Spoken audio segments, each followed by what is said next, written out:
तोंडाला डांबर पासून हिमालयात जाईन. मला वाटतं डांबराला सुद्धा लाज वाटली की अरे मी काळा आहे रे, निदान रस्त्यावरती तरी लोकांचा उपयोगी पडतो, तुम्ही कशाच्या उपयोगी पडता. तोंडाला काळं फासून हिमालयात जाईन तरी परत आलात. सोनिया गांधीने हाकलून दिलं तरी परत आलात. पृथ्वीराज चव्हाणांच्या हाताला लकवा मारतो म्हणत होतात तरी युती केलीत. हे आला म्हणतात सगळं वातकुक्कुट. आम्ही वातकुक्कुट नाही बघत, आम्ही आमचा भगवा बघतो. भगवा ज्या दिशेने फडकतोय ही सगळं दिशा ही दिल्लीकडे जाते. ही दिशा दिल्लीकडे जाते सगळी. आणि म्हणून आरोप करताना वेडवाकडे करू नका. राहुल गांधींनी जे काही तारे तोडलेले आहेत, मध्ये माझ्या सामनाच्या मुलाखतीत म्हटलं होतं की राहुल गांधी सुधारतील सुधारतील सुधारतील या आशेवरती चाललाय काँग्रेस पक्ष. सुधारतील की नाही देव जाणे. आज नाही तो कल, कल नाही तो परसो, परसो नाही तो आणखीन काही. सुधारत तर काहीच नाहीये. नाही पप्पूना मी सांगतो, मग त्याच्यानंतर काय बोलायचं बोला. माझ्याकडे आता फोनमध्ये एक क्लिप आहे. त्या क्लिपमध्ये राहुल गांधींनी त्यांच्या काँग्रेसच्या कार्यकर्त्यांसमोर भाषण केलेलं आहे. खरं म्हणजे आज मला पटलं, प्रकाश आंबेडकर बोललेत काँग्रेस हा गाढवांचा पक्ष आहे.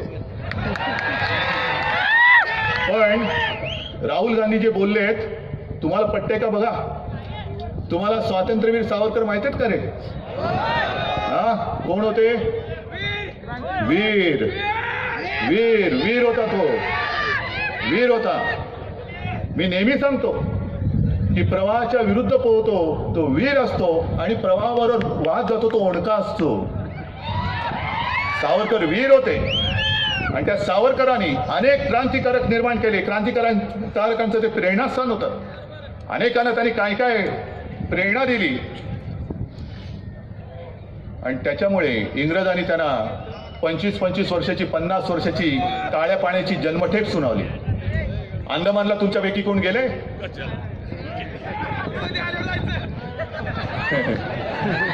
अंदमानला एका कार्यक्रमाच्या निमित्तानं मी जाऊन आलो. आज अंदमान हा कदाचित एक टुरिस्ट स्पॉट वाटतो आपल्याला, पण त्यावेळेला सावरकरांनी जे 14 वर्ष भोगलं, 24 तास हाल अपेष्टा भोगल्या, चापकाचे फटकारे खाल्लेत, घाणा फिरवलाय, पोलो फिरवलेला आहे,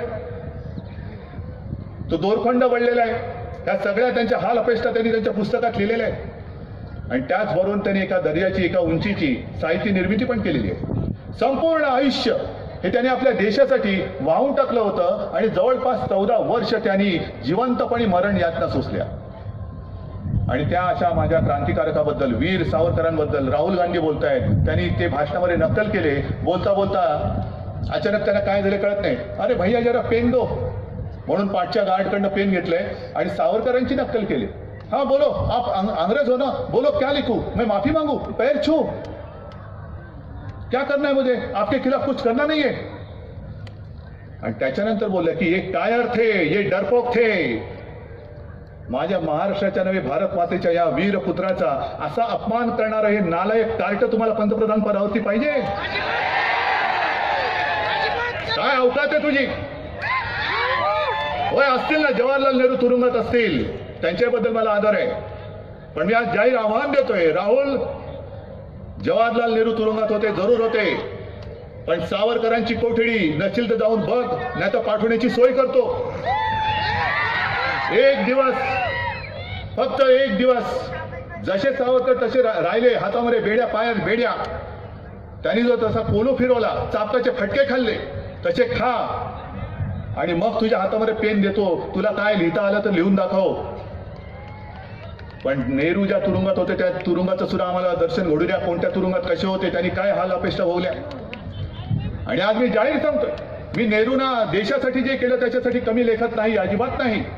नंतर त्यांनी जी काय देशाची वाट लावली तो भाग वेगळा आहे.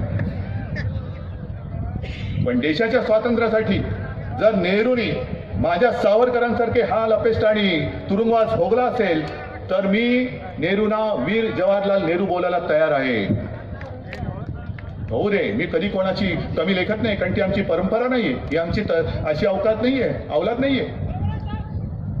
पण माझा देश पहिला तू समजून घे. तू देशद्रोहाचा कलम बाजूला काढायला टाकतोय. क्रांतिकारकांना सुद्धा तू कायर म्हणतो आहेस. अरे काय तुझी अवकात, काय तुझी अवलाद, काय असं तू देशासाठी केलेलं आहेस?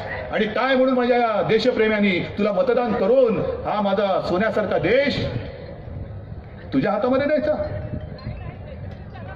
आणि म्हणून मी युती केलेली आहे. शरद पवारांना म्हणा यापैकी तुम्ही जसं मी माझ्या युतीचं कारण सांगितलं आणि जनतेला विचारलं माझा निर्णय, तसं तुम्ही सांगा का युती केली आणि जनतेला विचारा तुमचा निर्णय योग्य होता का योग्य होता. होऊन जाऊ द्या, इकडेच या तिकडे या कुठेही या, मी यायला तयार आहे, तुम्ही या. नाही जाऊ द्या, मी त्याच्यावरती काय बोलत नाही, पण तरी सुद्धा स्वप्न पडत असतात ना, झोप लागत असते, स्वप्न पडत असतात, खुर्ची डोक्यात येत असते, डोक्यातली खुर्ची काय जात नसते. पण तुम्ही माझ्या महाराष्ट्राशी जरी निष्ठेने राहिला असतात तरी महाराष्ट्राने तुम्हाला डोक्यावर घेतलं असतं. पण तुम्ही तुमची पिलावळ कशी जमवली हे असे सगळे. अजून तो न्याय बाकी आहे, तो न्यायाचा निवाडा होणार आहे. पवनराजेंचा सुद्धा तो न्याय निवाडा व्हायचा आहे. त्यांची सुद्धा ज्यांनी हत्या केली त्याला फासावरती लटवायचं आहे, लटवायलाच लागेल. आणि म्हणून बांधवानो, माता भगिनी सगळ्याच आलेल्या आहेत. ही जी काही निवडणूक आहे ह्या निवडणुकीमध्ये नुसतं भावनेने मतदान नका करू. आहे शिवसेना भारतीय जनता पक्षाचा उमेदवार आहेच. मोदींना पंतप्रधान करायचंय, होय करायचंय. का करायचंय, इतर का नको, का हे का हवेत आणि हे का नकोत. कारण ही निवडणूक ही केवळ कोणाला तरी मोठेपण किंवा कोणाला तरी खुर्ची देण्यासाठी नाहीये, हे तुमचं आयुष्य घडवणारी निवडणूक आहे. उद्या माझा देश हा जगातली महासत्ता घडवायची आहे का देशामध्येच देशद्रोहाला फतफतवणारं सरकार आणायचं आहे, हे तुम्ही ठरवायचंय. आणि म्हणून मी नेहमीच्या सभेत एक विचारतो की तुम्हाला देशद्रोहांना फासावर लटकवणारं सरकार पाहिजे की देशद्रोहांना मांडीवरती घेऊन दूध पाजणारं सरकार पाहिजे. कोण पाहिजे पंतप्रधान. काश्मीर हा माझ्या देशाचा, भारत मातेचा अविभाज्य घटक आहे. 370 कलम तुम्हाला रद्द करून पाहिजे का कायम ठेवून पाहिजे. रद्द करायचं ना, म्हणजे जाहीरनाम्यात सांगतात आम्ही करणार नाही, ते काय मला कळत नाही. हिंमत तरी काय, कशी हिंमत. त्यांना असं वाटत असेल म्हणून मी सांगतो की कदाचित ते त्यांच्या इटली आणि आपल्या देशाची तुलना करत असेल.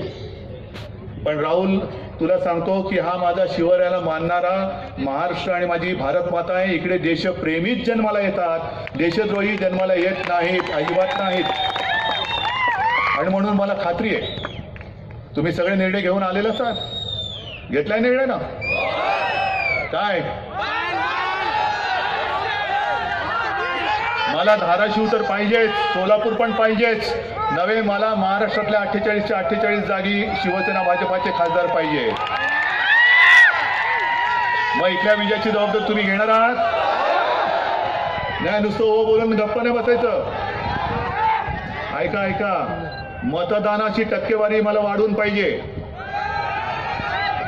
टक्केवारी वाढवून पाहिजे. आणि विजय मला असा पाहिजे की पुढच्या निवडणुकीमध्ये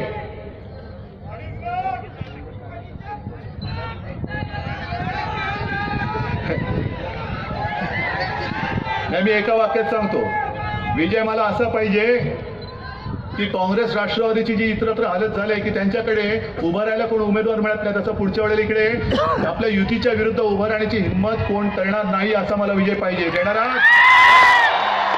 ठीक आहे, तुम्हाला खरंच मनापासून सांगतो की तुमचं हे प्रेम आणि हा विश्वास, हे आशीर्वाद असेच कायम माझ्यापाशी ठेवा. माझ्या डोक्यावर तुमचे हात असू द्या.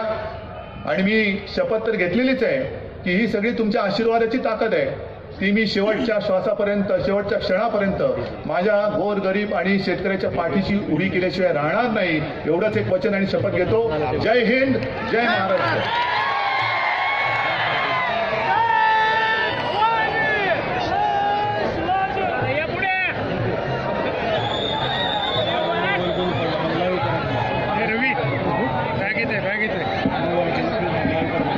जय भवानी, जय भवानी.